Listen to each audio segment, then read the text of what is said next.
Those are live. So,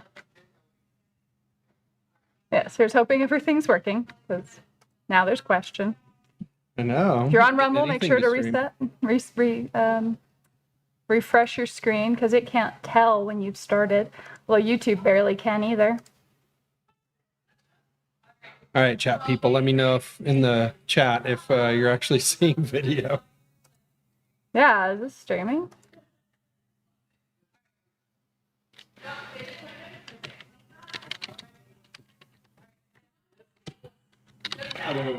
Looks like Okay, my goodness. Some little hang-ups here. Guess it's not just my own technical difficulties. There we go. All right, sweet. Words. So, yes, we are here. Gaming. It's just been all on the brain. So we're going to take a break from that and talk about movies. Because movies are fun. And we went and saw Alien Romulus yesterday. It got us talking about the Alien franchise.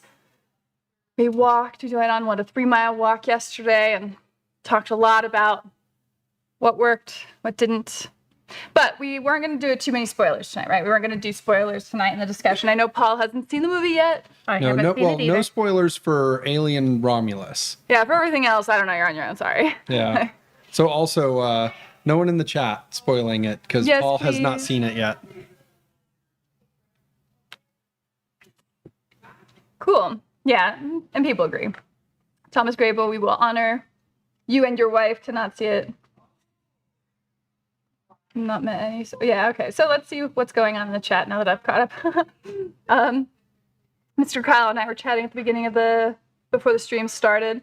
He said, I'll just go out there and say I have watched something like 5 Alien movies. My all-time favorites are the first and second movies. I think that's pretty much everybody. So there's Aliens, Alien 3, Alien Resurrection, then Prometheus, Covenant, and now Romulus. So that's 7. Did you say Alien 4? Resurrection, yeah. Oh, Resurrection, you said, yeah. City of Lost Aliens. 1, 2, 3, Resurrection. Then we had Prometheus, Covenant, and Romulus. Yeah, that's the 7th installment. So there you go. And we do have, I guess, the Alien versus Predator movies, but I don't know that we're counting Do they those count? for this. What do you guys think? Do the AVP movies count? So one of the things that, like, the Alien franchise has always done, so Predator, like the Predator franchise, I think has always acknowledged that xenomorphs exist, right? But I don't know that the Alien franchise has ever actually said anything about predators at all. No. Which they should, because it's literally better than anything else they've created so far. It's better than the Engineers. It's better than the, but I guess they destroyed the space jockey to make Engineers. It's better than all the crazy stuff David made in his little laboratory. Yeah. What was that? Covenant? I think so. That was Yeah. him. Yeah, it was his planet. Warbudgie says, Prometheus is a gem of a movie and I will die on this hill. Someone put him in timeout. What is going on here? He put himself in timeout. No in the last wrong guy. opinions here. Wrong think right there. What do you like about Prometheus? Or are you being contrarian, Mr. Warbudgies? I remember it being a really beautiful movie, but just being just consistently angry at all the characters in it. So, including Charlize Theron's amazing line of "Father." well, there's the oh gosh, what is it like? I always told everybody while it was in theaters, they're like, "Is it any good?" My answer is no. But if you're gonna see it, you should definitely see it in theaters. Kind of our take on Avatar, potentially. But Mr. Kyle said that, and my all-time favorite movies are the first and second movies. So Alien and Aliens, which I don't think anyone really disputes as being the best in series, unless maybe your Warbudgies. I don't know. Jeremy, Prometheus' school of running away from things is the best part. Oh no. Well, you can't say Prometheus school because Bugs Bunny did it way before. Bugs Bunny, okay, yeah. Warbudgies, no, I genuinely love Prometheus because it's beautiful and it's Ridley Scott exploring actual philosophical ideas in an interesting way. Huh. Man, I look forward to catching up. Are you going to be at Nova can we talk about this? Because I really want to see what your thoughts are on it. Because I love when movies explore philosophical themes. I just felt like Ridley Scott was unqualified to do it. Yeah, exactly. And I don't mean that for any reason outside of just what he put out there. It's like, I feel like you don't understand humans, like most of Hollywood. Anyway. Yeah, so then we talked a little bit about video games. Robotic Dragon, welcome to the chat. I felt Prometheus started good, then went off a cliff near the halfway point. Covenant was neat. Okay, I could agree with that. But did not like where they were doing with David, implying he created the xenomorphs.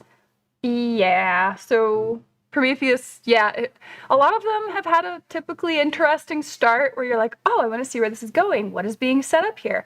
Philosophical questions being asked. It's just the conclusions always seem like a lot of what? Why, though? But I really liked Alien Romulus. Okay. I don't know if so in the first two movies, I don't feel like there's really a philosophical question asked, right? It was more thematic for what they are. The first movie, the first two movies? Yeah, the third one, while I kind of hate what they did with the story, I do think that there was a philosophical question, or at least an idea that was put forth there, right? The idea of it's a fairly Christian and somewhat Quaker, perspective of salvation through work. And that's why they were living like monastic monks, Okay. and so because they're all terrible criminals. And so I that's kind of a philosophical idea put forward, I think, but I don't know that Jean-Pierre Jeunet did in Alien 4. And then the stuff Ridley Scott did, it seemed like kind of nods to like ancient alien theories and stuff, but A Netflix series we still need to watch, apparently. but I don't know if it's necessarily a philosophical idea that was laid forth.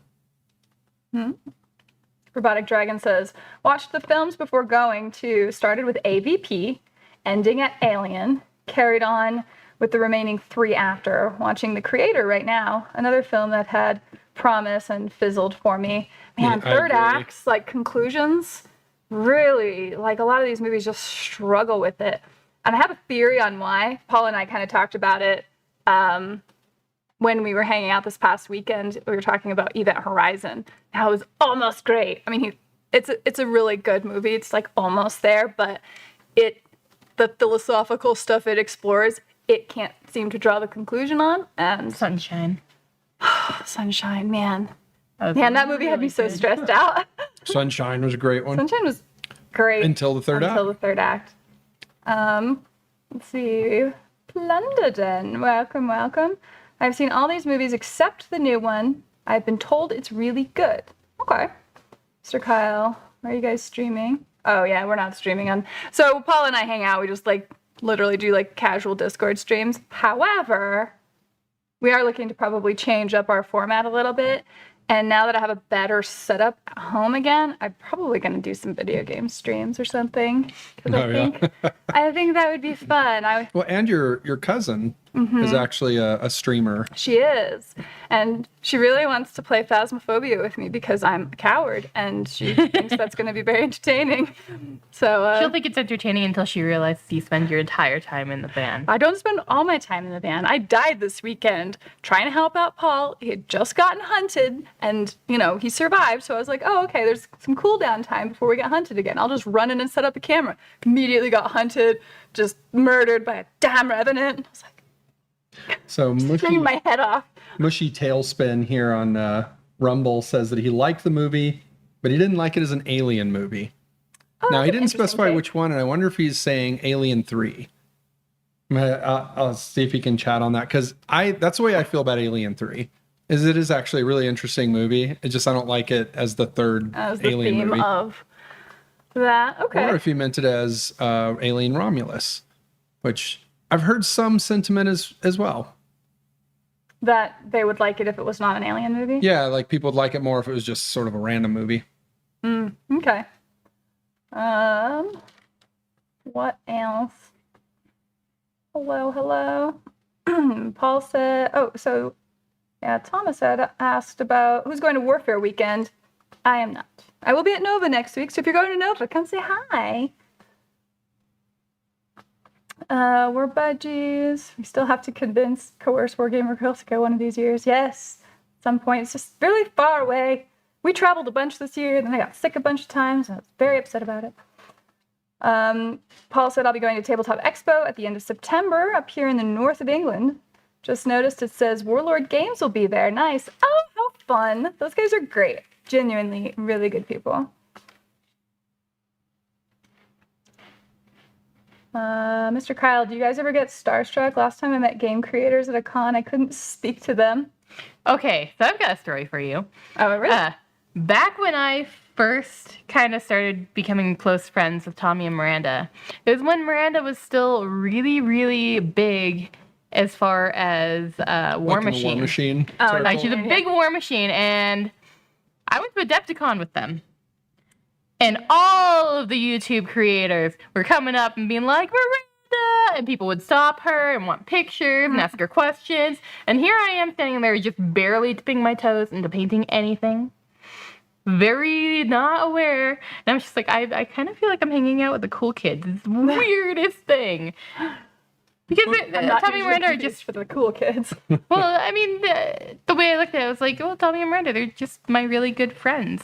I didn't see them as like YouTubers, like No. stars, I guess, in the Content wargaming. creators Yeah. now? So as far as gaming people, like probably the coolest, like most, I don't know if I'd say starstruck, but the big, Biggest name? big names. Whenever last year at Nova, When I was hosting the game panel. Yeah. And I got to chat with Gav Thorpe. He was really fun. He was nice. yeah, and hanging out with him for a while. That was really cool. We did, and then we saw him later in the hall and chatted for a bit too. So he was very down to earth. Yeah.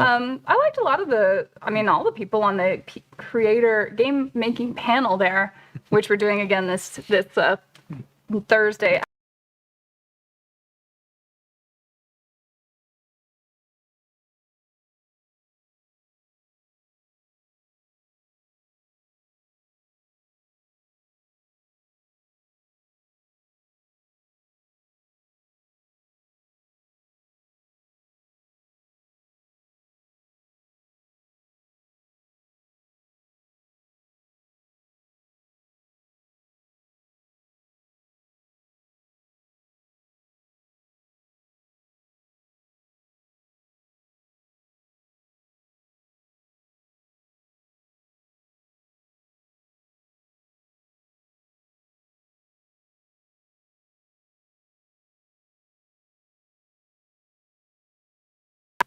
There we go. There we Found go. again. Sounds like we got it Sorry back. about that. Disembodied voice is good at Yeah. catching all that stuff. So anyway, that's been the extent of our experience with it. But you meet always- all kinds of cool people.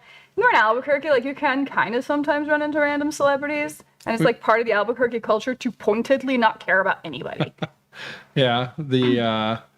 I met most of the people who are on the helicarrier bridge on the Avengers. So That's true. talked to Sam Jackson for a little bit. I did get to talk to Chris Hemsworth a little. And he was nice, which was all I wanted to hear. Like, oh, good. Please be a decent human being. He seemed very nice. Like, he Like- seemed really cool. I'm afraid to ever learn anything about celebrities anymore. I'm just like, please don't be a jerk, don't be a jerk, don't be a jerk, don't be a jerk, don't be a jerk. Like, I don't even want to follow them on social media. We did hang out with George Martin for a couple hours one night.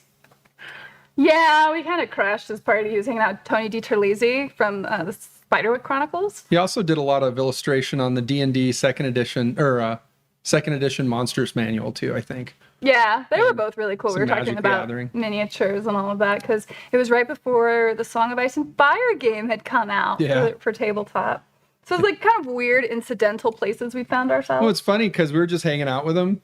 Tony DiTerlizzi had come down because he was wanting to start a miniature line for the Spiderwick stuff. And since George Martin had already done some miniatures, like that's what they were talking about. And so we're like, yeah, we know a thing or two about miniatures. Yes. Rob Zombie was playing in Albuquerque last night, right? Yeah, we saw Riley and Romulus instead, apparently. We'll decide later whether that was a regrettable decision. Jam. Well, I think I had heard he was coming into town, and then we didn't find out where or something like that, and then I completely spaced it. It was just, it was more we spaced it. We have been super busy with several projects over the last. There's someone else month. coming in October that I think we're interested in too, but I can't remember. Like you sneeze and the year's over, you know. Jeremy says, "Man, Aliens Romulus was so good, but some things were bad. The dialogue is a letdown many times. The dialogue or choices?" Hey, Thomas, I bought Aliens on Laserdisc for my uncle back in the day. Ooh. Oh, that's great. Mr. Kyle also says AVP don't count. What do you think? Do they count? You know, if someone says they do, I won't argue with them. But in terms of just like us comparing where Aliens movies are, I don't tend to. But I'm a huge fan of AVP. Actually, a couple of months ago, ordered the entire comic book run. So we got it off of eBay. So I have all the AVP comics, like the first one, the Dark Horse one. Or Budgie says there was an alien skull on the Predator's wall in Predator 2, and that's what Yes, really there kicked was. off the AVP craze. Well, I mean, everyone wanted to see these two, like, I don't know, monster titans, I guess, like, duke it out. I could see that. And then, you know, there's also the aspect of, you know, Predators being a very, very masculine movie and Aliens being a very female, like, Centric. Feminine-centric female-themed movie. Yeah. film. And so the idea of like, well, let's pit them against each other seems natural, of course. Right. Patrick, man, I always like the Alien versus Predator video games better than the movie versions. Okay. Yeah, the movie versions always had trouble. And you know, the comic was always a really cool story that could have easily been a movie. And then they just decided never to do it. It's like, okay. Instead, they did the ones they did, which was, yeah. Well, I guess in terms of canon, I wouldn't combine them because one of the AVPs, well, gosh, both of them are here on Earth. And like, there are no xenomorphs on Earth. And I think the second Alien versus Predator movie might have had them just running around and taking over Earth. So it's kind of like an alternative. Yeah, It's been a while since I've problem. seen that one. Problem if we had aliens, like. Although I suppose if that were to be announced in the news now, I don't know if people would bat too much of an eye. Just be like, add it to the murder hornets and like UFOs. Like that was on my bingo card. Check. Right. We made you because we could. Or budgies, no Nova. I've got mini wargaming warfare weekend and the grand narrative still to go this year. Well, fine. We'll miss you. We'll have Shake Shack in your honor. Mr. Kyle, I don't think Prometheus is the worst. That's carefully worded. Like movie or in the Alien series? That's true. It's probably worth weighing a little differently. Paul, I mean, if you want to throw them in, The Predator is definitely worse than Prometheus. Paul Ridley Scott is from my part of England, as I always mention. Plus, he is Sir Ridley now. He got upgraded from knights to some higher knight. Oh, Sir Ridley? Like you have to say it twice? I didn't know it was a thing. I didn't know you did that Can you either. say Sir squared? I hope so. Thomas, Kevin Smith remarked about the medical Autobot telling her, sorry, you're not a dude. Oh gosh, the theme of that was really awful to watch too with is it Noomi Rapace from Girl with the Dragon Tattoo, the first version, not the remake, which had a different, very similarly named actress in it, but either way, yeah, the little medical assistance machine would be very popular now. Jeremy, Alien 3 was originally supposed to be a bunch of religious monks on a world with no metal or wood. Imagine if that movie got made. Yeah, they were on this big, like the artwork for it is this big, huge round. It's like a wooden satellite, but it was on the ground. It was strange. It was a series of almost like Amish monks that had rejected technology, and so it was going to be an interesting like clash of technology and the lack of it. Sounds kind of 40K-ish. Right. It's kind of the original, I think it's the original concept for Alien 3. That it just changed hands like several times. Like Like they'd have a script and they'd like the script, and so they'd get a director, and the director wanted to change a little bit, but then the writer would get mad, and then the writer would leave, and so the director would write a new script, but then the studio manager wouldn't like that, and he would hire a writer to write a different script, and then that director would get mad and he would leave, and then it's like by the time David Fincher got on board, it had gone through like half a dozen hands. Well, and he had only come from music videos. Like David Fincher wasn't the badass we know him as now. So that was his first major motion picture, right? Yeah. Yeah, and so he had very little control. So try not to hold that against him because he's quite a good director, you know? Yeah. Mr. Kyle, War by Dudes. Maybe that's why Prometheus works for me. I hate it when movies ask philosophical questions and then try to answer them for you. Let the audience do that. Okay, there. Well, Prometheus, does it ask questions in good faith, I guess, becomes the question for me at that point. I didn't get the sense that it did. It posits things and, what is a woman apparently? Like, I can't give birth. And like where creation came from. What was the line? If God can create life and I can't, then what does that say about me? Or so, I'm trying to remember what the line was in it. Some line where you're like, has anyone ever actually said that? But I don't know that they were interesting questions asked in good faith. Because, they were looking for, like Weyland-Yutani was looking for like a fountain of youth, right? Well, he was looking to go back to the creators. It's basically like he's going to go back and have a conversation with God. Mm-hmm. And he had this idea that the engineers would be impressed with him because he had also created life and like creating David and the androids, what is it? Artificial human. Artificial person. Maybe it is artificial person. And so like I don't know that like I'd be curious what you thought the question was that they were asking, because one of the things they did do was try to put forth the idea that there's two groups. There's engineers and then there's other blue people that aren't engineers. They're technically something else, and I forget what they're called. But I think as the engineers had, like, one of them had come back to Earth, and so there really was no Christ. I mean, they're just saying there was no Christ. It was just an engineer, and you killed him, so he got mad. So they're planning to come back and destroy Earth. And it was like, well, I don't know that asks a question so much as it just tries to put its foot down on a religion. You know what I mean? And it's just like, so I'm curious if it's asking a question, what philosophical question you think it might be asking? It's like control here. Mr. Kyle also says, if you guys ever start streaming, where would it be? Let us know. So I have a Wargamer Girl over on Twitch. So if I'm doing any sort of video game streaming, it's going to be over there. I have managed to compartmentalize that and have a good setup there. So do some fun Twitch streaming, playing Dark Tide or Lethal Company or Phasmophobia or something. I don't know. Darren McGregor, hello and welcome. Robotic Dragon, does anybody here explore media beyond movies in the Alien universe? I've read about 8 of the books. They're fun. Some are a little of what you expect, but not terrible. I'm trying to remember which novel I read. I have it on the bookshelf at home. Mm-hmm. It had this, and it sounded so 40K because they were sending this essentially convicted criminal in to like handle some xenomorphs or something like that. But they had him sealed up in this like essentially a dreadnought armor like machine. And then they're pumping him full of like combat stem drugs and having him go in. It sounded very, very 40K, like Sisters of Battle, like the I'm blanking on the name of it. Not the Penitent Engines? Yeah, not the Penitent, it's the new one. It's the sarcophagus one. Yes. And I'm blanking on the name of it. But yeah, it reminded me of that. But I did read that book many, many years ago.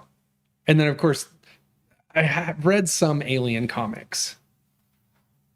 I don't think I've ever played any of the Alien video games outside of like side-scrolling arcade games that were just around back in the early 90s. My brother would play Alien 3 on the Sega Genesis, and it was terrifying. You had to deal with limited ammo. You had to keep putting batteries into the, the proximity meter. Mm.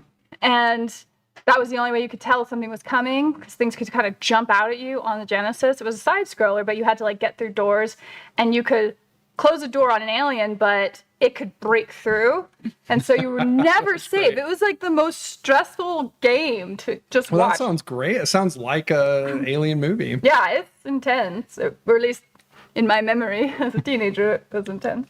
So what about Flow? How familiar are you with the Alien franchise? I've seen 1 and 2. No, And Okay. AVP, if that counts. But that's all I've seen. I mean, I am- you've seen the pinnacle, to be fair. Yes, I mean that's kind of where I was at. I was like, okay, I've watched what is universally known as the best 2, and I think I'm okay with that. But Although I guess you probably read the Necronomicon, H.R. Geiger's book that I the haven't. Alien is based on. Oh, I haven't. Have you not? No, Oh, no. You think I would, but no, I haven't. Yeah, I am woefully underinformed. behind on her pop culture. My goodness, I mean, pop culture. I play Nemesis, which is Alien the board game. it's Yeah, basically, more or less, right? And your job is to generally escape in that game, like escape somehow, or Oh, the well, it escape- depends, you- right? You you can have- blow it up. Oh, that reminds No, me. In the you 90s, need to survive and complete an objective. That objective might be to get somebody else killed. It might be to take an egg with you. It might be to escape. You know. Okay. In the 90s, I did play an Alien board game, and it was like almost like a tile placement. It's very much like Zombicide, actually, where you're just trying to get from point A to point B and not get everyone killed. There's some magic to that. Catch back up here. Robotic Dragon, you guys are rubbing shoulders with some big dogs. Encourage George gently to finish his books, please. You know, when we talked to him, we didn't mention the books at all because I hadn't seen Game of Thrones or read any of the books. I've literally talked to George Martin for more hours than I've watched Game of Thrones. Because I've seen, I think, an episode. Yeah. I haven't seen any Game of Thrones. We're woefully behind on TV. Like movies, it's much easier to keep up with. TV, holy crap. One, there's too many damn streaming services. I just learned about a show the other day that I probably would enjoy called like Mythic Quest, about game designers at basically Blizzard, you know, like running a video game company. But I was trying to find where it is, and it's like Apple TV. Like, I don't, No. never mind. I'm not watching it. Apple TV, no. Apple TV, we used to watch stuff on Apple TV when Melinda lived here. Because we just go to her house and have movie nights. It's true. That's how we saw The Tick. Yeah. Oh, so good. But apparently they've been putting out some banger shows, and well, we'll see when they come out to physical media, I guess. Paul, I've read a ton of the Alien Dark Horse comics, but only a couple of the novels. And Jeremy says, I took Laura to watch Alien Romulus and Borderlands both on Sunday. She liked Romulus better, but enjoyed Borderlands as well. We don't play the game, so we were okay with the movie despite it being super predictable. I feel like it would be the other way around. From my understanding, it's like the Fallout series, where if you played the games, you enjoy it more. Not because it's good or it adheres to the games as well, but because it's It gives just you fun distraction watching of a all lot the of the... things you want to see. Yeah. Yeah. I mean, even the World of Warcraft movie, I felt that way about. It's not a good movie, but it's... I was sure it was going to get a sequel, but I don't know if that's going to happen. Yeah. But, you know, whenever they actually are flying over a cinematic Stormwind and, you know, you see the little Murloc, that one little Murloc cameo and stuff like that, it's like, all right, this is awesome for this reason alone. It's not a good movie. I don't even think we're going to go see Borderlands. Even when we saw the trailer for it, we're sort of like, and I don't know, it should have felt exciting, but it didn't. It didn't feel like Guardians of the Galaxy, which I felt like they were trying to be. No, usually we'll go see anything if it's in the theater. That was especially true when we used to have our dollar theater till the lockdowns took them away. Yep. But yeah, every so often we'll get a weird pair to go see like more of a indie art house film, like an A24 or a neon flick. And then usually we walk out of that going, eh. Speaking of, what was it? Cuckoo, that we yeah. went to see We just saw recently. Cuckoo. It was really interesting concept, and then like sort of executed mediocrely. No, it's unfortunately. the ending. It's getting to the ending. Yeah, third act problems are very real. Well, you said you and Paul had talked about what's wrong, like why movies can't stick the landing. The philosophical question, right? So I think you run into the limit of the writer and or the filmmaker. So, and I don't know, you may or may not agree with me on it, but like Event Horizon is a story about hell, like literal real hell. They're in hell. Yeah, I mean, And they're trying to leave hell. well, no, they're not in hell. The ship has been to hell. Yeah. And it brought It's hell brought back hell with back. it. Okay. And so they're just trying to leave the ship. But it's sort of like the But yes. concept of hell, right? And I think when you are going to bring in a concept like that, which is necessarily a religious idea, but you refuse to acknowledge any of the other religious ideas, and you're like, no, I just want to take this one aesthetic bit out and not acknowledge anything else that it's attached to fundamentally, and then we make a story, I feel like your ending is always going to fail because you sort of have to draw these really like Far-fetched conclusions. well, yeah, like far-fetched. You have to get really like vague because you just don't want to touch anything that makes your tummy hurt, I guess. And so it just seems really cowardly in the ending. So the execution of Event Horizon at the end, there should have been like a little bit more acknowledgement of the religious ties that it takes from, Or frankly, appropriates from. Even if you're going to have something like that, then you should have themes within it. You don't even have to directly address it, but you should then contrast it with themes within it of things like salvation, right? Like somebody trying to, you know what I mean, redeem themselves in some way. It doesn't have to be, you don't have to say any names or anything like that, but it should just really be, if you're going to be like, oh, well, it's hell. And you're like, okay, what's the nature of it? And you're like, I don't know. It's scary and depraved, I guess.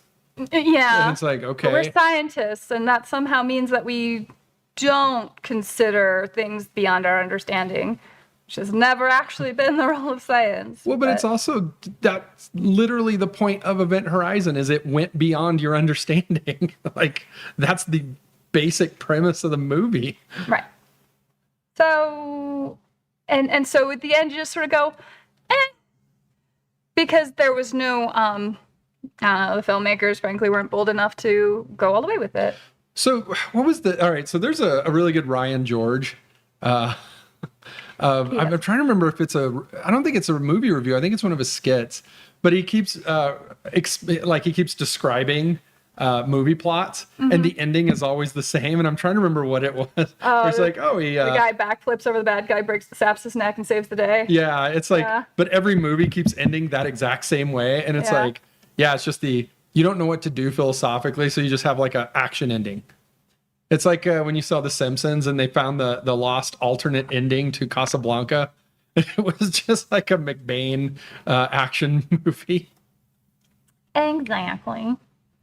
And, movies are fundamentally stories, and I do think I like the idea of stories having meaning or asking stories interesting are questions. Or fundamentally making sense. ideas. Right. So even crappy ones can be really philosophical. Even something like, an amazing movie that has ridiculous story, like The Fifth Element, as I mention oftentimes. Like, you read the script and you're like, what the hell is this movie? It's brilliant. It's like, what is love?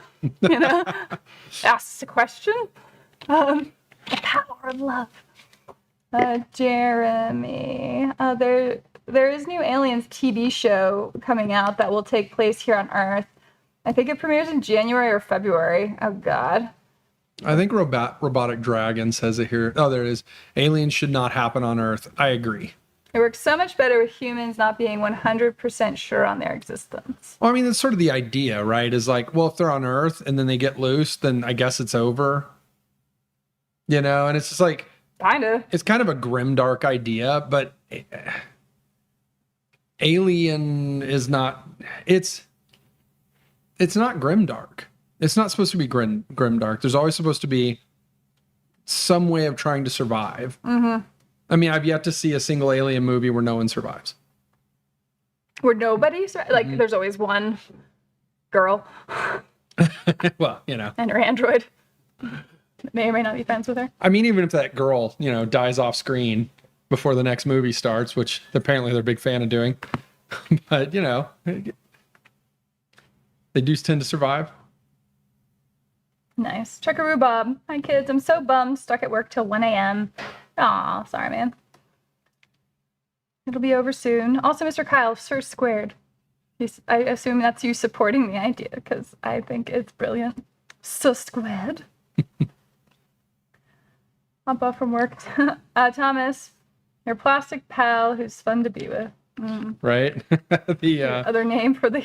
oh god, what is it's Kevin Smith, isn't it? It's the Buddy Jesus, where he has him, where he's like got a thumbs up and he's like pointing at him and like winking. Warbudget says the two biggest questions were the ones David asks. What if we were created for no reason at all? And Liz's question about whether faith is worth it in the face of that first question. Well, they seem sort of antithetical. Well, yeah, because faith only matters if... Well, it's like faith in what, then? Yeah, like if you're certain or have to contend with the very real idea that there's nothing, then the point of faith is fantasy, which I know a lot of atheists believe is what like people of faith feel anyway, but that's not exactly like a correct view. So... Well, it's not the view of what people who have faith believe. There's like a polylogism to it. It's like there's a fundamental disconnect between those two ideas. And so it's like, okay, well, I guess if you're created for nothing, I mean, that was kind of Hunter S. Thompson's view of life. Well, it's like okay, in the context of Prometheus, right? The idea that the engineers are what created humanity. And you're like, okay, so you have faith that engineers existed, but I mean, you went and met them, you know what I mean? And it's like, well, then you weren't made for anything at all. And it's like, okay. And it's like, is it the question of the idea that like, certain like more, I guess, religions based out of Christendom, that sort of founded the West, they tend to create societies with lower crime and things like that, right? Like and so you should, it's a very... Is it Hitchens? Christopher Hitchens? I think it might be Christopher Hitchens. It kind of looks at it in that perspective. He ended up doing like an interview kind of recently where he's like, don't worry, everybody, I'm still an atheist, but that's right. I miss Christianity in the West. And I think Christianity shouldn't leave the West. And he wouldn't want a West without Christianity, even though he doesn't think it's real. And so it's the idea that it shapes a type of culture. And so would that be the question of like, what is faith for? Perhaps. In a world where you know that you weren't made for anything, or that, you know what I mean? Like in a godless world where the engineers made you and nothing else did. Although, I mean, even that doesn't really sidestep like the idea of an unmoving mover. You know what I mean? Because there still needs to be a prime motive in the universe anyway. And even if it's like the engineers idea that of what made started everything. Yeah, it's not just engineers all the way down, right? Not like turtles, you know? And so it's like something at the end, there has to be something that started the prime motive behind it. But I don't know if that's the question, right? In Prometheus? Yeah, that Warbudgie's talking about. So I don't know. Maybe not. I mean, and there's a danger, which is kind of what's to Christopher Hitchens' point of, okay, well, you kind of follow along with the ideas of a faith, even though you don't really believe it. Well, other people who really, really believe their faith, and maybe theirs is dangerous, are going to end up overtaking the other one. It's the what is it? Ion Hersey Ali ended up making a fairly recent statement about that as well. Yeah. And I don't know if we're getting too philosophical for an alien discussion. Although, again, I do think stories are about ideas, and so I agree with Warbudgies here that it is good for movies to put forth ideas. Well, and one of the reasons that you do it in a story format is to sort of explore an idea without a confrontation of somebody, trying to sell you on something necessarily, hopefully. If it being an honest discussion where you can look at it through the context of the movie world and then think on it later to see how much it may or may not even apply to your own life. Well, and maybe that's kind of like where we would agree with them, right? Because it's the idea of you put forth the question and then you don't just tell them the answer. It's like, okay, and then you need to believe this. And it's like, okay. And it's probably a little bit of that fine line between a movie about an idea and just propaganda. And so there's like, even if you have like, this is an idea I have, it's also nice in a movie to have an opposing idea that is also not answered or ruled out. Yeah. And so it's kind of leaves you with like a, Oh, I really have to consider these ideas. yeah, kind of, it's like you get to the end of Chinatown, that sort of movie. Or The Fly. You just Yeah. feel horrible. Oh man, that movie. More ways than one. Yeah, what is it? The Red Letter Media review came out and Miranda got to revisit The Fly again. Yeah. You're like, Oh, gosh. God. Well, it's Like, I love horror films, and I have a hard time with The Fly. Well, it's interesting because the Alien franchise definitely touches on body horror. Oh, for sure. surrounds it like pretty solid. no Touches on it. consent and body on it. horror. Yeah, pretty crazy crap. Let's see. Paul says, you just say sir once for Ridley Scott. He was made Knight in 2003, but then made Knight Grand Cross in 2024. Oh, wow. So what do you do to get that? Did he manage to find a dragon and slay it, or like how do you go above Knight as a filmmaker? Does he do other work outside of filmmaking, or is it just for his filmmaking accomplishments? Is it like charitable stuff maybe, or I don't know. Yeah. I'm I know, genuinely kind of curious. Angelina Jolie was awarded the title of Dame, because you can't be a knight as a female Oh, in yeah, England, but she was awarded Dame. But I know she's done a lot of like charitable stuff. Or Thomas Grable says, like in the United States Armed Forces boot camp, Sir Ridley Scott, sir. Yes. Oh, Thomas Grable headed out. It's too bad. I just saw his Spaceballs reference. Ah, sorry, man. Robotic Dragon. There's a deleted scene. Possibly some material was never made, but it was during the conversation between David Shaw Wayland and the engineer. It gets pretty religious, where the engineer says they... Where's the rest of it? Like a conversation whenever they wake up the engineer. Like, because, yeah, I do understand that scene's a little truncated. Maybe so. And I mean, I watched Prometheus. I can't remember if I watched it twice or just once. But it was annoying.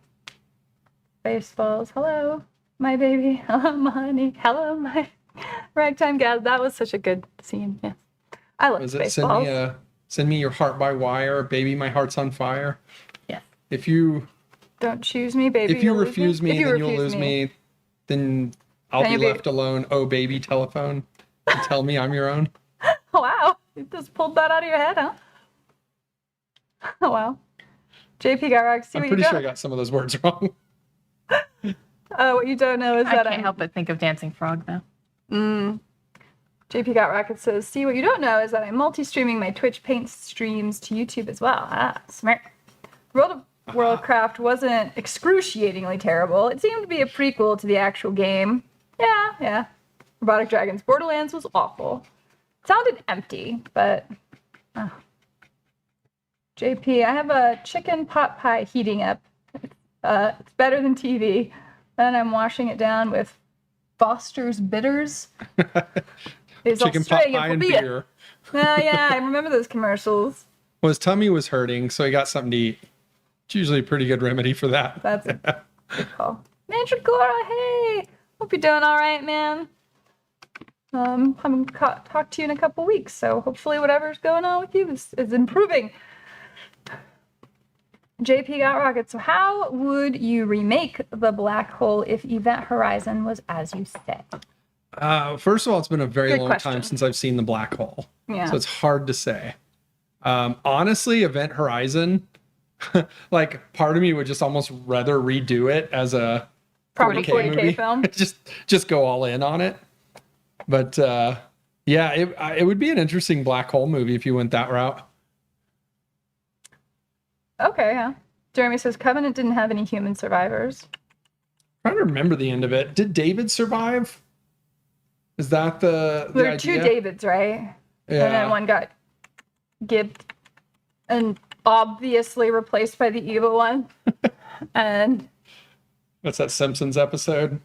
It's like, well, obviously I'm the evil Bart. Paul, it happens a lot. Writers have huge, grand ideas, and then they kind of fall apart when they have to end it.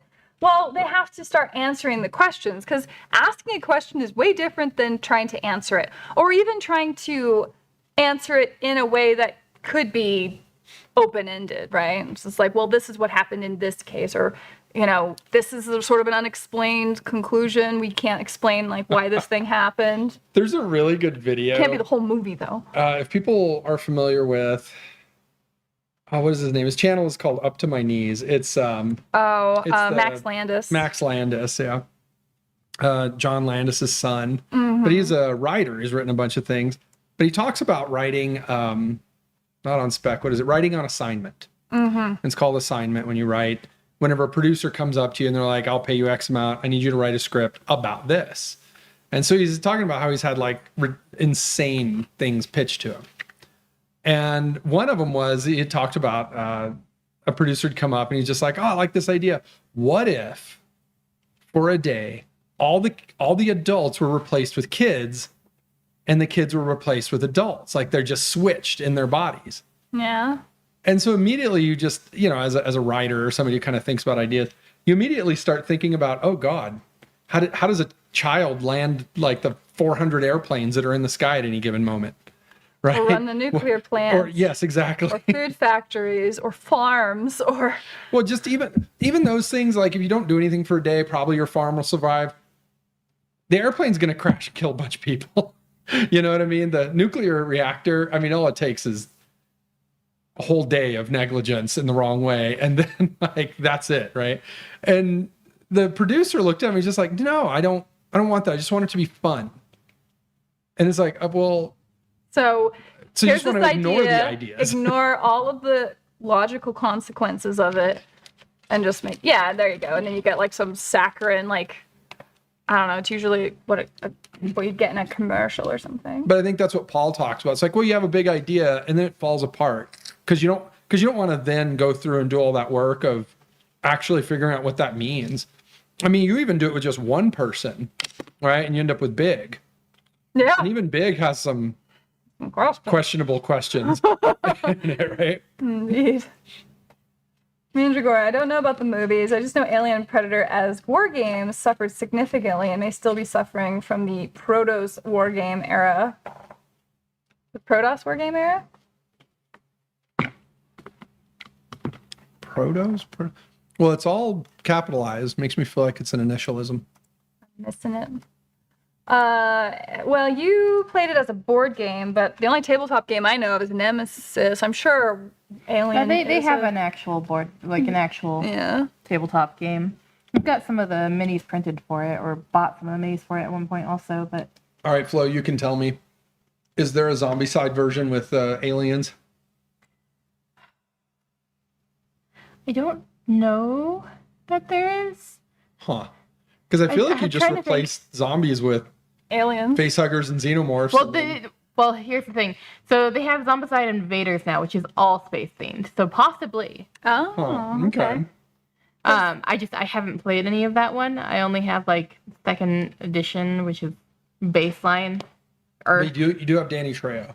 I do have Danny Trejo. That's the important thing. It is. It is very important. I wanted to get the Ghostbusters when they came out. But I can't justify paying that amount for it. But the Marshmallow Man is so expensive, and I was like, I'm not going to do this unless I'm buying the Marshmallow Man. What am I going to do? I'm going to find the files and I'm going to print them. I need to print out Ash because Ash is the character also. Of course. JP says, if Predator and Aliens are in the same cinematic universe, then why would it be a surprise to humanity that there are other life forms in the galaxy? Did they fight or trade with the Yatuja? Am I saying that right? So that's part of the problem is that the Predator franchise has always acknowledged that aliens exist. I say always, the first movie didn't, but since the second movie where you see the little alien skull and all that, like they acknowledge it. The actual Alien franchise, just the standalone Alien, has never once even nodded. Yeah, to Predator. And we were out walking, and this isn't really a spoiler, but at one point in Alien Romulus, a character, an unnamed character that I will not name, says, "Get away from her, you bitch." And you're like, okay, you did the thing. And it's like, I think it would have been a lot better if instead, if they would have, if somebody would have just kind of, not even front and center, but just off to the side, had mentioned the line. There's a point where they do see a xenomorph, you know, when a bunch of them are there. I think one of them should have said, "You're one ugly motherfucker," and actually just make the line from Predator, and then move on and don't look and wink at the camera. Just have said it and move on. The one I think that would have been fun. Would have been an olive branch to that other Would have franchise. been the other guy's moment, you know? Yeah, when he keeps quoting TLC lines. True. Although I suppose if you are in a world that has certainly acknowledged either aliens or predators, let alone both, like once you've discovered another extraterrestrial species, I feel like the assumption is almost instantly made that there's more than just them two. Well, you know, what is it? There's a line in Aliens where I think it might even been Hudson, but you know, I think it's when she's lining him up to do the briefing before they drop, where he's just like, "Is this just another bug hunt?" And it begs the question where it's like, have you been on a bug hunt? What bugs are you hunting for? Is this a thing? I know, that's what I was going to say. I'm thinking Starship Troopers. But even outside of that, I was just like, is there... I mean, you're kind of leaning to the idea that you guys have gone looking for aliens before. Some sort of alien. So what is that? You know, it's like never touched on again. Yeah, I guess it's really not. Mandragora says, speaking to the first philosophical question, it just reaffirms the uniqueness of humanity. We are the peak of Earth evolution, and we are so peak we can escape the limits of our planet and spread out. That's like the eventual goal, right? Like we haven't been able to do that yet, but yeah, I mean, that would be the idea. I mean, no matter how, like, whatever your viewpoint is of humanity in general, I think it's pretty hard to argue that we're certainly the most complex, most advanced creatures on the planet, like bar none, not even close to anything else. Nothing comes even remotely close. Well, until we finally find Cthulhu, laying on the ocean floor. But until then, we're the smartest. Right. And it's not even close. Like, I know people are like, "Oh, apes, they might kind of start using tools," and it's just like, it's not even close. Yeah. You know, it's like, it's, I mean, again, like, okay, then let that ape show me how to use a tool to make a ship to go land on the moon. Right. You know, it's like, Well, and two, as far as we can measure, we're the only creatures on Earth that also examine our own existence and wonder where we came from and where things all originated from. And that's where the theory of the Big Bang came from, which came from a Catholic scientist. Yeah. Like it wasn't a secular idea. It was just the question, like, well, how do we find where we came from? in fact, the scientific community actually shot him down. For it sounding too Religious. too theistic, yeah. Yeah. But so anyway, that's my own separate tirade about how science and religion are not actually in conflict at all. But No, they're really not. but yeah, I mean, if you know, as it stands, us being the only creatures that we know of to be the most advanced on this planet, like you can't blame humanity for feeling special about that. It's just we're not done. Like there's sort of a certain responsibility to that knowledge of, like, you know, that capacity to understand. I think it's worth pursuing knowledge and pursuing like those philosophical questions and not self-limiting yourself. That seems like anathema to your existence. Well, Mandragora actually has one that's kind of philosophical in that respect. It's like the Right, next one below down. here. Yeah. The question thus becomes a game. It's very Helldivers then, us versus the other strands of evolution, to find out which version of life will prevail in the great experiment of existence. There you go. And it's part of the question of, you know, it's like, well, why are we, you know, fighting each other to only be ourselves and wipe out the other one? Right? It's now the answer is because it's a shooter game. So, you know what I mean? It's so Telos is a little more simple. Yeah, and so if you could examine a different angle if you were playing, like, say, a Civ, right? Civ universe, Civ galaxy, you know, where you are actually trading with alien life forms, and alien life forms that are fundamentally very different than us, right? I mean, the Ender's Game concept, where the idea of you have a hive mind, and so killing drones means nothing at all. because the drones weren't individuals. Whereas, you know, in the idea of Ender's Game, they were killing us because they didn't realize we weren't drones. Yeah. And it's just For like, the no, big literally reveal. every one of us is a unique experience and a sense of self-awareness. But it's like, you know, it doesn't mean that there's absolutely no world in which you can't actually just trade with them. You know, provide things that they want, and then they provide things you want, and you just have, you know, trade and commerce and try to exist in that way. And then certain differences can arise, and maybe, you know, philosophies. It's always more fun. It's the B movie approach where you just assume the philosophy of the alien is to kill us all.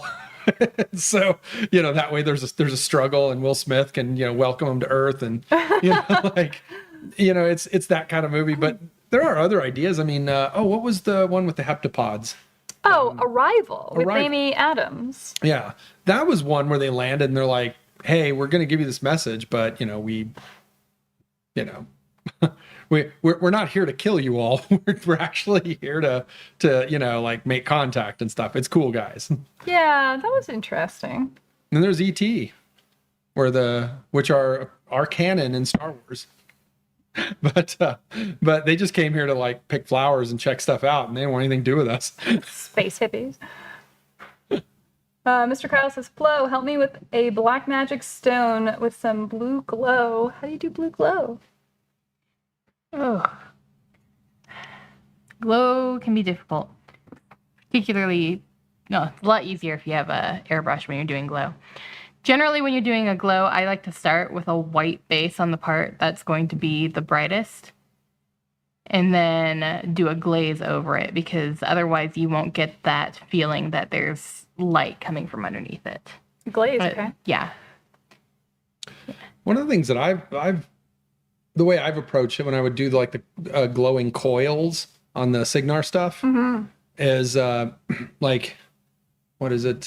You kind of start with the lighter color, like Flo is saying, but then as you go up higher, you go into the actual blue. So the base color is like I'm trying to remember what it's not sea foam, but it's almost white. It's just an off-white that's blue-ish. Yep. And then you go into something that's just more of an electric blue.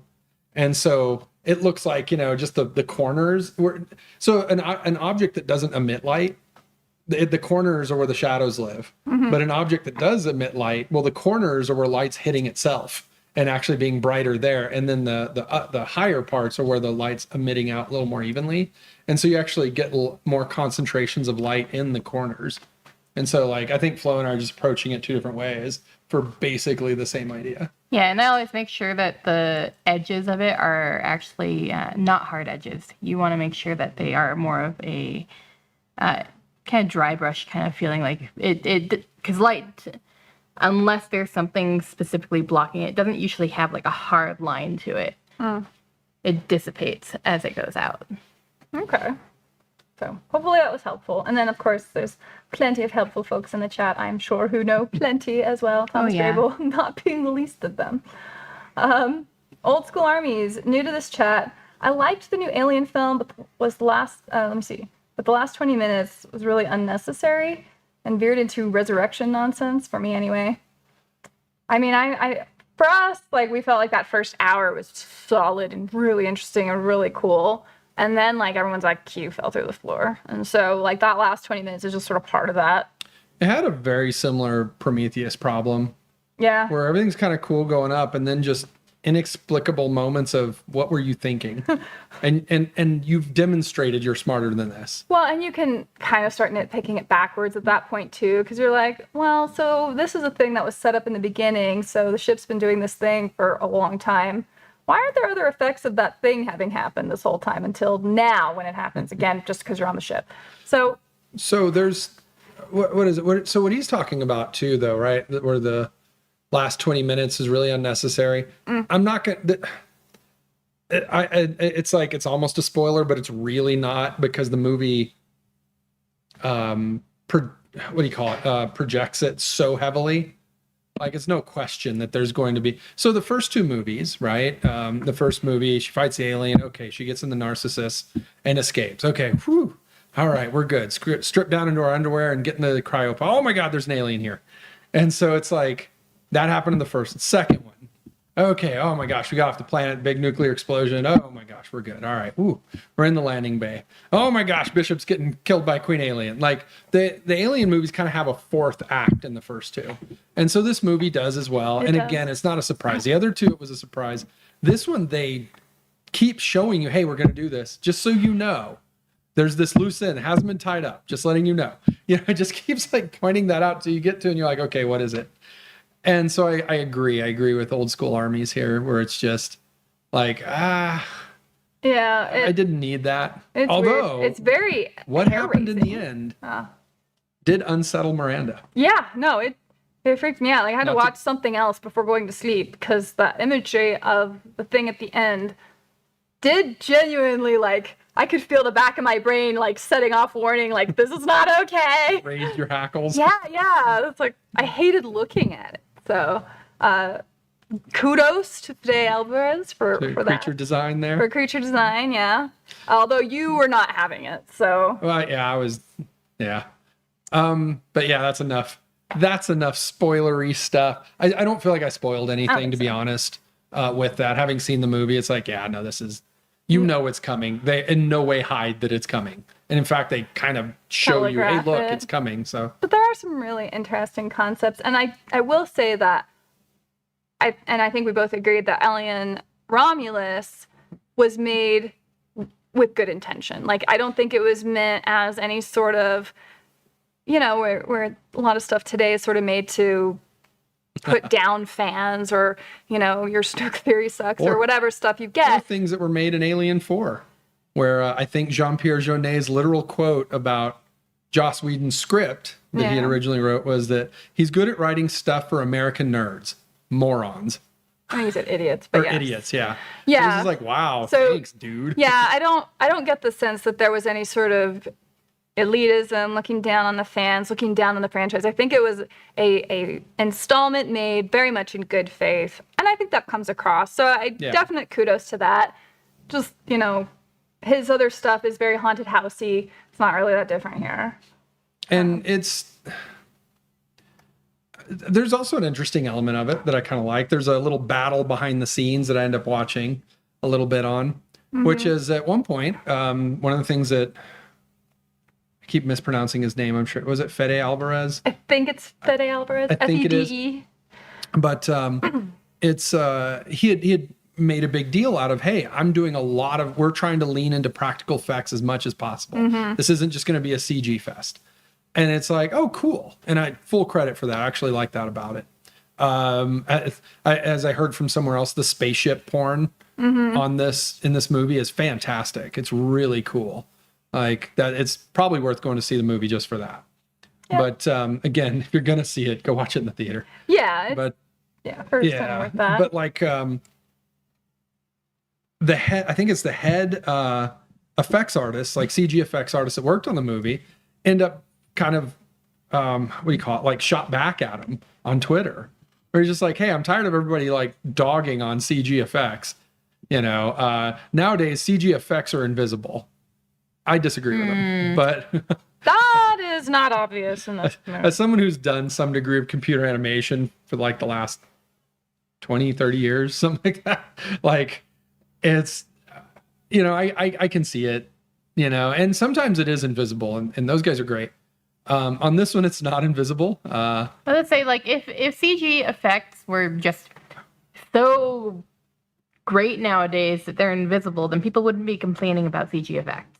Well, exactly. And honestly, the best CG movie ever made is Jurassic Park.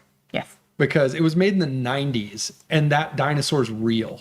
They just got a real T-Rex. They found him somewhere. Because cross between the CG and the practical effects, it's fairly seamless, and it just sells it so hard. And it's like, that's obviously the way you go. Yeah. But CG is cheaper. And so when you see something and you're like, oh, I can kind of tell that's a puppet, it doesn't bother you as much as, there's another CG thing. Because it's physically there. Well, and the actors can bounce like off of it. It doesn't feel like all of a sudden you're watching a cartoon version of reality. It also feels like, I think people have associated it heavily with, it feels like it's cheap. Yes. And I mean, in a lot of ways, it kind of is. Depending on, again, what studio you go to, right? Whatever post house you go through. Yeah. You know, it can be very expensive and look fantastic, or it can be very expensive and look awful. It can be that too. But Well, and JP Gourakis even points out, like, you look at the Marvel movies, Black Widow, like that whole end scene is just a horrible mess. Then you learn a little bit more behind the scenes, and you're hearing that the action sequences are being rendered out before the script is written. So that's why these action sequences feel like sort of shoved in there, because they actually are. They had no, there was no intention of having a floating fortress in that movie ever. It's just they found out, no, we already storyboarded the scene and have pre-rendered stuff. And it's like, Right, so that's like some producer being like, I've got an idea, and I have the power to make you all do what I want. No one's going to tell me no. And it's the audience who's wrong. Incidentally, regarding Ridley Scott, Paul clarified, Ridley Scott's knighthood was officially for service to the British film industry, which included a ton of charity and community in the field. So, okay. I do have a lot of respect for the way a lot of English film stuff is done. Like, you look at the actors in England, they're always, like, in stuff. In, like, British television, and like, they always seem kind of locally involved, whereas American actors generally want nothing to do with the unwashed masses at all. Well, it's an interesting, so the way that those two, what do you call them, like philosophies, or two, I mean, they're the same industry ultimately, but they're two schools, right? Is that the British actors, I think, in order to get like a lot of their union cards and stuff like that, literally have to tour through theater. Okay. Like, they just have to. Oh. Like, they're required to do X amount of work and X amount of theater and X amount of, like, they're required to do a lot more groundwork. Okay. Right? They learned a lot of fundamentals and stuff like that. Whereas American actors, they just have to bring in box office revenue. Oh, So I see. like it doesn't matter. You can literally just be, I mean, you know, you see it with athletes or with, you know, musicians or with whatever. They can just step in and be like, hey, I'm an actor today. Yeah. And I'm famous, so I'll put X amount of butts and seats. Yeah. So, you know, give me this amount. We'll make a movie. We're in. All right, now I'm an actor. Whereas the British actors, they kind of can't. They actually have to work their way through. And in some ways, it really does show, you know? Yeah. Yeah. Robotic Dragon. For Covenant, there were 2 survivors, the pilot and the woman who didn't want to land there. Walker was killed by David. So probably the beginning of the film. Gosh, your memory is much better than mine, Robotic Dragon. JP Got Rockets, that was done. It was a Jodie Foster flick called Freaky Friday. Oh, that's right. Yeah. Let's Go Armies. I have a curious relationship with the Alien franchise. Like a cheating girlfriend. Lets me down so many times. It's like, this time it'll be like, okay, no, it's a trap again. Like a simp boyfriend, I'm back. I'm sorry, I butchered what you said there, but yes, I completely understand. It's why certain things, like, I hear about, oh, there's gonna be like a Legend of Zelda movie, and I'm like, no, please don't. Can you please Hey, they're going to not? remake the Buffy the Vampire Slayer series. No, Oh, God, please don't. Please Just don't do it. Like, it's not that it's not worth a movie. It's just I don't trust you. So yeah, I understand that feeling a lot. And I guess, like, it's hard to get your feelings hurt after a while at some point. It's like, well, who's the bigger fool? The fool or the fool who follows the fool?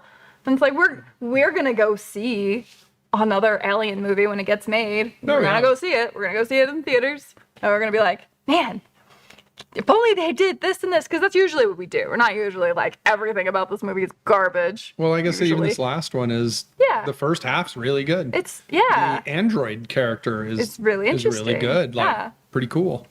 Yeah. And so then you just start seeing choices and you're like, man, I'm not mad, I'm just disappointed.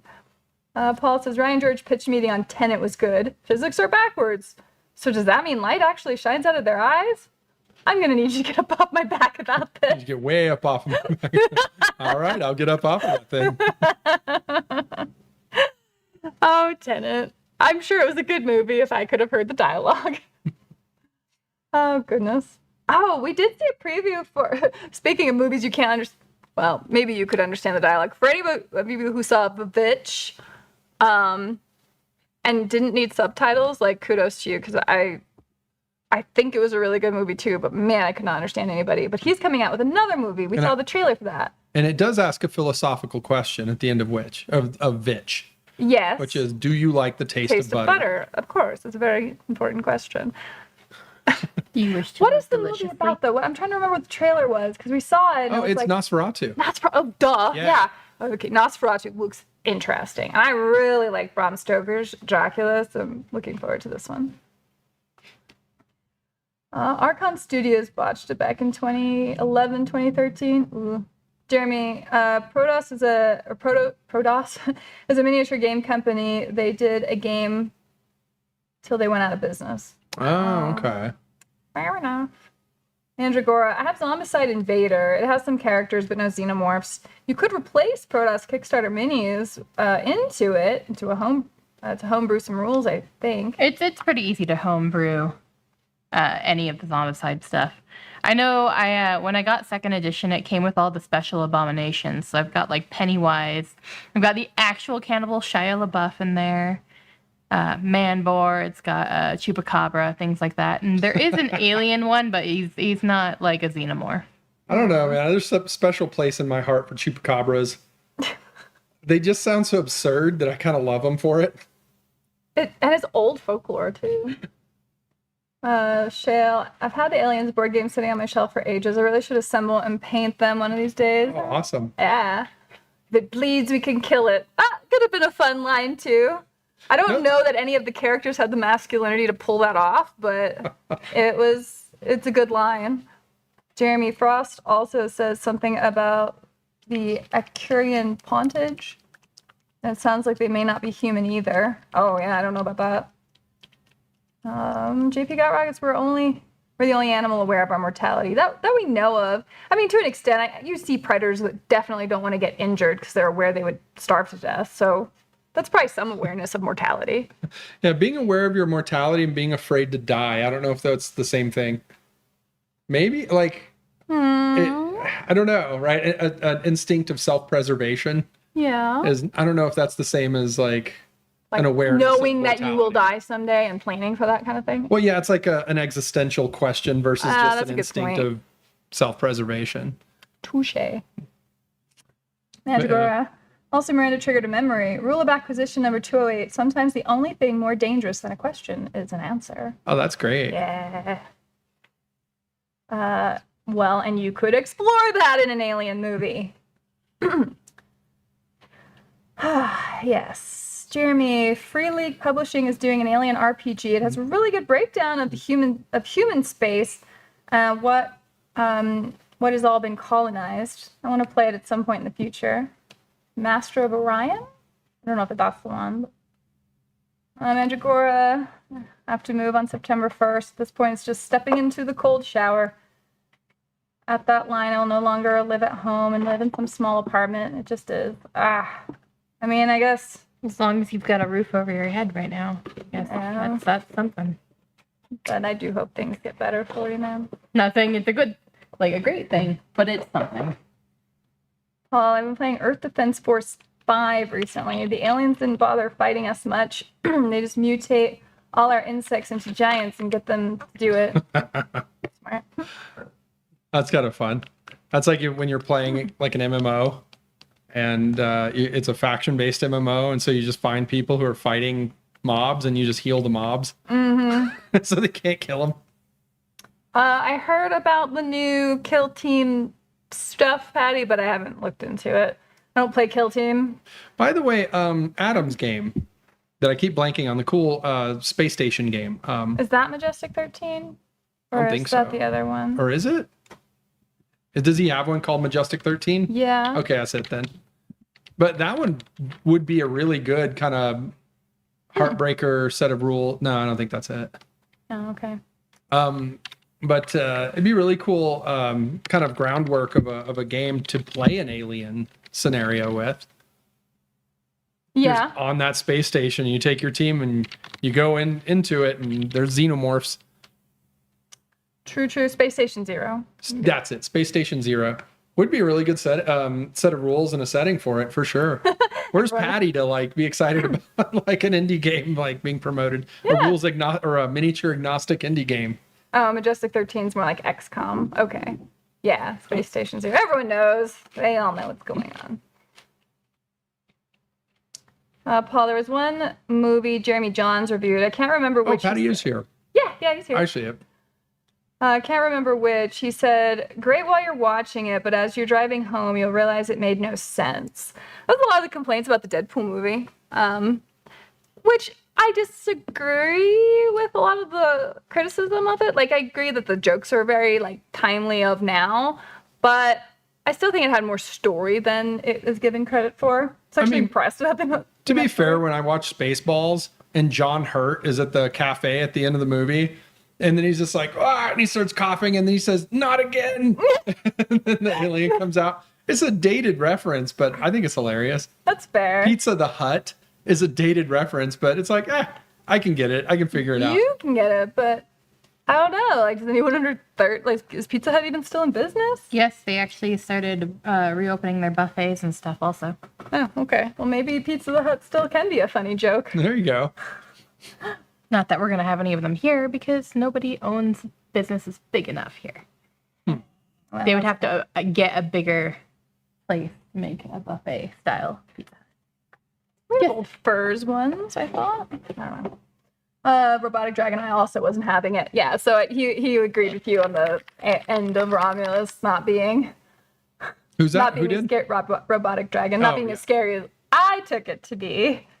Well, Yeah, sometimes but there's you're just scared. something Yeah, that we just love catches pizza. you personally, right? Like, it's just Yeah. something that just kind of, the way some people are arachnophobic, other people will let spiders Yeah. crawl on their face. Like, Or that fear of holes. yeah, that weird Yeah, fear of an array of where you're holes or like, something. this is making me nervous. Like, I have no cognitive, intellectual reason to be nervous about this, but it makes me feel funny. Yeah. JP Galrag is the refrigerator test. I think he was talking about The Last Jedi, yeah. Robotic Dragon. In some of the books, they hint at humans having encountered other species. I believe 2 for sure. They don't flesh it out much beyond we have had contact. Can't remember the book at the moment. Oh, man. Okay. Huh. So would you Although- end up reading some of those novels, you think? I mean, I've read one of them. Although in the comic books, they actually did have the space jockeys running around as an actual alien species. So in my mind, those are canon, and Prometheus most certainly is not. And so it's, because like saying it was a spacesuit is such nonsense. In the first movie, you're like, that's clearly a skeleton. Like, stop. Yeah. Like, just stop. Well, maybe it still could be, and the engineers are just liars. They just pretended that was the whole Yes. case. Well, I mean, how would you approach it, right? Neil Blomkamp was working on an alien movie that never went into fruition. And in his movie, he was kind of moving forward like only the first and second movies existed. Mm-hmm. And he actually had Newt and Ripley and Hicks in it and all that stuff. And it's like, I'm very hit or miss with Neil Blomkamp, but I was all in on that. I was like, I will go with you on this new direction for sure. It's funny because I feel like David Fincher would too. He's like, yes, please I make know, Alien right? 3 not a thing.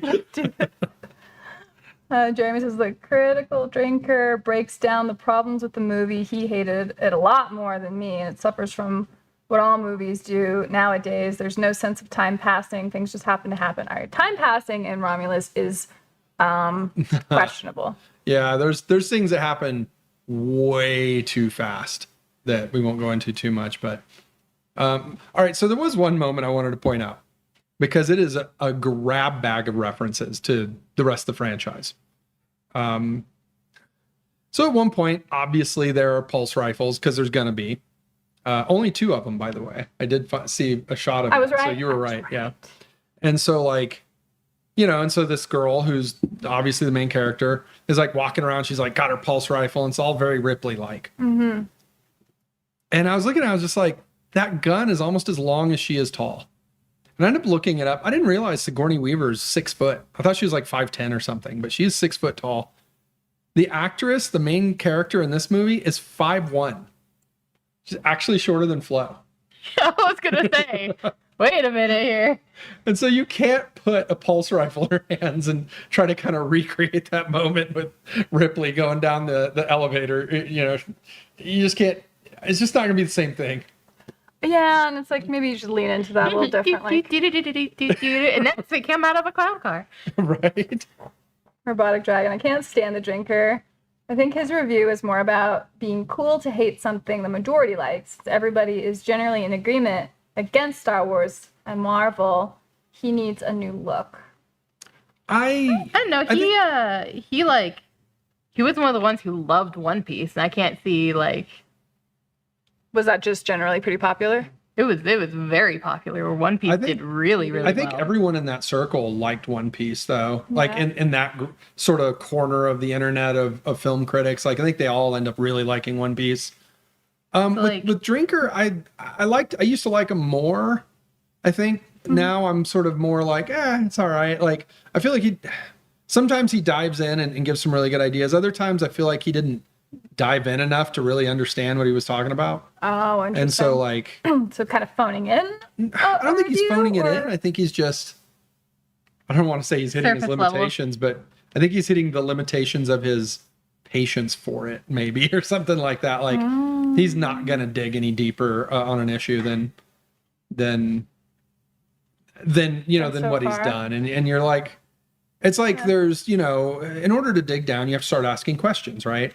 What is it? Why? The word why is the great deconstructor, right? So if you feel like you have an answer, ask yourself why. Yeah. And then answer that. And then if there's anything left in that, ask yourself why again. You know what I mean? And ask why until the why is taken out of it. And so I think he doesn't do that very much. Like, I think a lot of times he stops at a fairly shallow level and's like, and that's good. That's good. Like that's plenty. Huh. Is that just for a very broad audience, you suppose, or? Well, he does appeal to a broader audience for it. Yeah. So I don't know if it's calculated. I don't think it's calculated, but it's. But yeah. So there's other critics I like listening to a lot more, for that reason. Plunderden. I'm probably going to check this movie out. I've seen all the rest, so why not? It is certainly far from the. It's not a bad installment of Aliens. It's just it's not really like what I want to see aliens do. Not that I even fully know exactly what I want aliens to do, other than the characters in them to feel like adults and make smart decisions. So I haven't had that since the second. Well, maybe the third movie. I haven't seen the third movie in decades. So first of all, I think we went for the same reason. Yeah. Like if there's an alien movie, you said it earlier. We're gonna go see it. Yeah, we'll probably go see it just to see what this is, right? But honestly, I don't put it down that low. If you, in my opinion, the Alien franchise kind of got progressively worse, like almost straightforward, like linearly progressively worse. And so, Alien and Aliens, there's a great debate, and honestly, it's just what are you in the mood for this day as to which one's the better. Okay. And then you start looking behind it. Alien 3 is an interesting movie. I hate it as a continuation of the story. Like, I don't like that at all. But as a movie itself, like if not Ripley, but just somebody else had crashed and it was, this whole thing, it would have been pretty cool in a lot of ways. I think this movie probably sits right behind that. Okay. Alien 4, City of Lost Aliens by Jean-Pierre Jeunet. It has, if you look up who all's in that cast, you're like, how is this possibly not an amazing movie? Like even has my boy Michael Wincott in it. Just like, holy crap. They had to put in effort, What's that? They had to put in effort for it not to be. Everyone did. Everyone, they brought their A game. It's just who didn't do I think the what is it? Egotistical French director who stepped in was probably the biggest detriment to it. That is unfortunate. But like, it's not as good as this movie, in my opinion. And then the Ridley Scott ones, obviously not the first one, but the ones he actually wrote, or the ones he actually wrote the story to, are probably dead last for me. And they're definitely worse than this movie. Like, I think Alien Romulus is better than those two, in my opinion. By the way, E.T., thank you so much for the super chat. I appreciate you. Oh, nice. It says it's your first super on a live stream, so even thank you for that. That's wonderful. So, appreciate you being here. because we were talking about the Vitch earlier. Regent Sid 434. Oh my God, which was so hard to understand, or was hard to understand. Very, very quiet. Challenging. Very quiet. And then the the way they spoke was not it was always the very easy. Old English kind of way of speaking. Well, I was gonna say like it doesn't have the problem Tenet had. No. Tenet, you couldn't hear them. In the Vitch, you just couldn't understand them. It had a little bit of both. It was a very quiet movie overall. It wasn't that like the background noise was too loud or anything like that. It was just a very quiet film. Oh, and I didn't have that problem myself. I think it also depends on who you're watching it with. Yeah. Well, yeah, how your TV works. Well, because if the whole movie's quiet, that's a remote control problem. You just turn it up. I think I watched it in theaters. Oh, okay. Oh, then that is definitely the theater messing that up. Paul, you have to let me know what you think of Romulus when you get out. I want your. We try to send like a very, very vague reviews to each other. So it's always fun. JB got rockets. So are they remaking the 1922 Max Schreck Nosferatu? I don't know. It feels very, very traditional though. So, who is it? Eggers. Yeah. What's his first name? David, Roger, Habib, Frank. I don't know what his first name is. Shoot, I had it in my head. Eggers? Robert Eggers? What? Is it Robert Eggers? Robert Eggers, is that his name? He's a big old history nerd. I was gonna say like that. Like the name sounds familiar, but I loved the look and feel of the lighthouse. I kind of hated the story of it, but it's very accurate. And I know with the Vitch, he like I think every line of dialogue was taken from some real line of script somewhere from that era. Mm-hmm. Like I don't know that he took any liberties with anything on it. And so like you're in a way it's like, well, you're guaranteed to get something that's at least has some level of authenticity to it. Mm. And so I don't know if he's following the story precisely, but it really looks interesting. Shale says, if we could get an animated series that follows the continuity of the mini comics that were included with the Alien toy line in the 90s, I'd like that. Oh, wow. Like the real Ghostbusters, but for aliens? Yeah. I mean, that actually awesome. worked well. Like, everyone's favorite third edition of Ghostbusters was the Wii game. Yeah. Well, it's followed actually by the real Ghostbusters. So many people look at the TV series, that cartoon series, as kind of pseudo-canon. Yeah, that's true. It was really well done. I grew up with it. Like, it was really cool. I watched some of it growing up. Jerry DeBaca. Hey, Jerry. Hey. Tank Girl for the win. Oh, Tank Girl. Yes, Tommy agrees. No, Jet Girl. Jet Girl for the win. Yes. Yes. JP got right. District 9 was great, though the main character was a little less than intelligent, which is a problem with a lot of movies. I think some writers have never been around real people. Yeah, no, I mean, that's very much been a problem. I don't know if I agree with that. I definitely agree that he was not intelligent, but I really do think that was the intention. I think he was supposed to be like an IQ of like 95 or something. Yeah, I think he was supposed to have a below 100. Yeah. And well, District 9 was about kind of a caste system of sorts, right? Yeah. Well, it's funny because, yeah, I mean, the aliens had a caste system. People kind of had one. Like, it was an interesting one, and it was very socially based. It was, it is an interesting look at. I'm trying to remember his name. The main character had an interesting name, but to me it created something kind of interesting about him, because you do look at him and you're just like, dude, knock it off, stop, like. But you can tell that he's really just doing everything he can to fit in and do the things that he thinks you're supposed to do. Mm-hmm. But and he thinks so because he's Wickus, that's his name. But like, he's doing them because he thinks that's what you're supposed to do, and you almost like feel bad and can't fault him for it. And so when all of that starts falling apart throughout the movie, it's really sad. Like, it's an interesting body horror tragedy, like. Not quite Flowers for Algernon, but some of those feelings in it. Like, I don't know. Linda Hamilton is tall also. I'm taller than Linda Hamilton. How tall is she? 5'6", according to Google. Oh, okay. So Good Lord, Ripley's got inches. half a foot on her. I know. My goodness. Although Sarah Connor would take Ripley in a heartbeat. Yeah, they're really just different types of characters. Yes. And it's kind of awesome because they're different types of strong female characters. And, back when we were allowed to have diversity in that regard. Mandragora, I like Drinker. He has enough fun comments to give a good review of a movie without being as long as Nostalgia Critic. Sometimes you just want 10-minute quickies. Yes. Fair enough. Well, between Critical Drinker and Pitch Meeting, those are the fun reviews where you're just kind of there to laugh at and poke fun at movies, even movies you like. Yeah, I think that's fair. Robotic Dragon, I hate how small messages have to be. I try to shorten the message so everything fits, and then it sounds super broken up and incoherent. Yeah, I'm sorry. That's just the limitations of YouTube right there. But I definitely appreciate your contribution to the chat. Yeah. JP, Alien 3 had a big feeling that the last act was disconnected from the rest of the movie. Somehow it felt disjointed.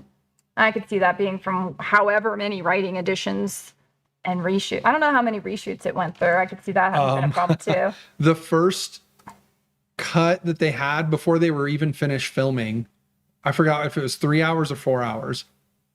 So they were doing so much shooting and reshooting and different shooting, and it was crazy. Oh man. Jerry DeBacco, Lori Petty, Tank Girl runs like an animal while Naomi Watts, Jet Girl, just kind of waddles along. Naomi Watts is right, Jet Girl. Even before she was in Mulholland Drive. Mulholland Drive. Yeah. She was in Tank Girl. Well, I think we could probably wrap it out here while I'm caught up on the chat. But, if you're a fan of the Alien franchise, you'll probably get something out of Alien Romulus. Like, is it a banger movie? No. But it has a lot of really cool stuff in it that's worth watching. And, I think it's worth, if you're trying to be on a budget and you don't want the crowds, like, usually the theaters have a cheap night, right? So just go on one of those. But it's fun to see in the theater. I get really frustrated with character choices. And honestly, I also had a bit of a feeling that all of the cast were too young, which is like a different criticism I had. But, if you see it, you kind of see why one might think that. And yeah. Well, there's something about it where the older you cast, the more, I don't know what you say, like the more diverse the cast can be, because now you're building on like decades of life experience, and so you look at someone like Dallas, and you look at someone like, in the first movie, Dallas, he's like the captain. Okay. And that, yeah, he's been around for a while. He's done stuff. You see Ash, you assume, oh, that guy's, he's like the science or the biology specialist or whatever on the ship, medical specialist. And you look at his age and you're like, yeah, you probably have a storied past. You look at, I never remember his name. Parker. You look at Parker on the movie and you're just like, he looks like he's younger than the rest of the cast. Yeah. But like, you definitely get a sense he's from a very different place. And at no point do you ever confuse them, sure. Right? In a glance, you're like, oh, right, it's them. Oh, it's that person. Like, it's too easy. When you have a bunch of 20-year-olds and you're like, you're a young dude. Number one. And you're the other young dude. Number two. Yeah, it gets a little hard to define them. Like, typically girls, when you have them around the same age and same body type, you're like blonde, brunette, you blonde, that brunette, sort of short you need to be redhead, or you need to have the short haircut. Yeah. Or because... Well, and dudes, I think you really kind of need to make them look even more unique. Like, you have the really muscular one or the really dweeby looking one, or like you kind of lean into even more radical That's when things. Like leaning into just different ethnicities is great. Yeah. Just to have a different, like, if we're in an action movie and people running around, can I just in a flash instantly know who it is you are? When there's running around, especially. There's certain things you can do. I mean, again, ethnicity because color, right? Or, oh, it's that guy who never takes off his orange jacket. Got it. Yeah. It's orange jacket guy. Yeah, it was fun. So anyway, yeah. You recommend Alien Romulus? If you're into the franchise and you have some time to kill, I say might as well. I'm not against it. I don't hate it or dislike it or anything. I just was very let down by the second half of the movie. Yeah. But beyond that, it's mostly pretty fun. There's a sequence with a lot of alien acid blood that I was just annoyed at. But the rest of it was just you know. I mean, the rest of the stuff I didn't like was just Yeah, it's not nothing offended me or egregious. made me Yeah, angry it or wasn't something. egregious. But the first half I really did enjoy quite genuinely. So we'll be back on September 4th for another live show. That's 2 weeks from today. We'll just come back from Nova so we can chat all about our post Nova experience and all that good stuff. And yeah, thank you guys so much for joining the chat. I appreciate each and every one of you. Robotic Dragon also enjoyed it. Yes. I love it when we get to have discussions with the group, you know. So we'll see you all in a couple weeks. I'm going to do the outro here, so feel free to keep chatting. I'll be answering some questions or, chatting in the chat. In the thing. Typing in the chat. All right, take us out.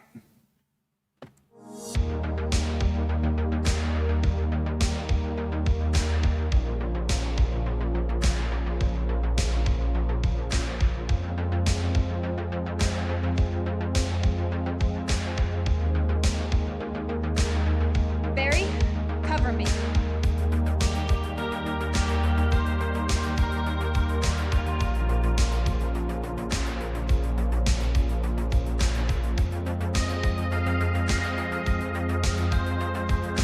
All right, guys, this is it.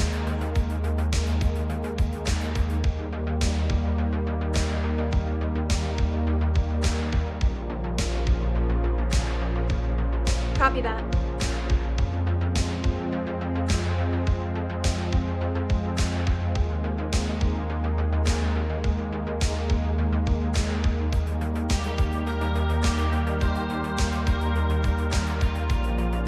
No more sandwiches, Barry.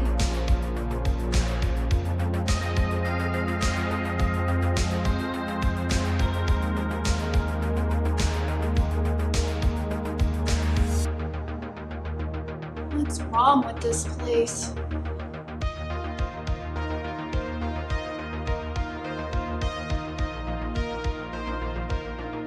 I'm in the west corridor. I'm right outside the generator room.